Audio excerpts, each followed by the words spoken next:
Salut les actifs et bienvenue sur la chaîne dédiée à l'immobilier neuf. Moi, je connais de grands vendeurs. Ils suivent aucune méthode. D'ailleurs, on est vendeur, on ne le devient pas. Et puis, on a la tchatch ou on l'a pas. C'est ce que nous dit Frédéric. Si on réfléchit un peu, on a effectivement le droit de se poser la question, ça sert à quoi exactement une méthode de vente? Est-ce que ça apporte vraiment quelque chose? Et si oui, quoi? Le mieux n'est-il pas de ressentir naturellement les éléments? Et une méthode surtout, est-ce que c'est pas trop figé? On n'essaye pas de faire rentrer les gens dans des cases?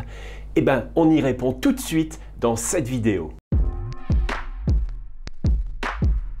Dans un premier temps, on va s'accorder sur ce qu'on définit, ce qu'on appelle une méthode de vente. Pour réaction, il s'agit d'un ensemble d'étapes structurées qui permettent d'arriver de manière efficiente à une prise de décision de la part des prospects.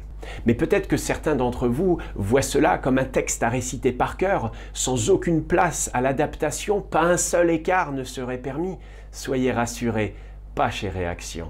Alors voyons ensemble quels sont les principaux avantages à suivre une bonne méthode de vente. Premier avantage, bien plus d'efficience. On perd moins de temps, on va plus vite, on est plus efficace, on ne se perd pas en bavardage. Beaucoup moins d'oubli car on pose toutes les questions nécessaires. Et puis enfin, beaucoup plus de détails. On creuse plus, on questionne plus. Deuxième avantage, beaucoup plus de structuration. On définit clairement un cap. On sait où on va, on sait ce qu'on recherche. On trouve un ordre. Même si on peut faire des détours, avoir des imprévus, on a un chemin clairement défini. On sait où l'on veut aller. Éviter les conclusions hâtives. Avec l'expérience, on a tendance à vouloir généraliser, donner une image professionnelle. Quel client va vous reprocher d'avoir trop de rigueur pour un projet aussi important que l'acquisition de sa résidence principale, secondaire ou locative? Et enfin, gardez le contrôle. C'est celui qui pose les questions qui dirige l'entretien.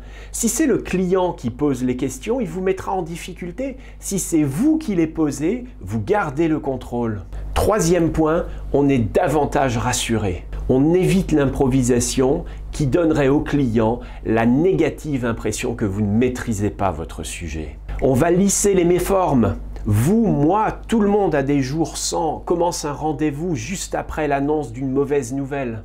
Ça limite les déstabilisations, car un client peut toujours vous coller, et cela bien malgré lui, sans que ce soit malveillant dans son esprit.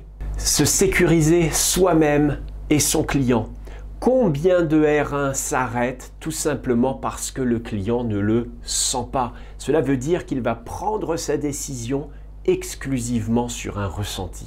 Quatrième point, c'est plus de résultats. Si comme moi vous êtes partisan du moindre effort, c'est-à-dire que moins vous en faites, mieux vous vous portez, ça va vous intéresser. Je vais vous raconter mon année 2012, même si ça a plus de 10 ans, l'exemple est emblématique. Alors que la moitié de mon emploi du temps était dédié à la direction commerciale, j'ai explosé mon chiffre de vente cette année-là. Plus de 6 millions d'euros de chiffre d'affaires de l'époque. Pourquoi? Grâce à Thibaut. Je profite de cette vidéo pour le saluer.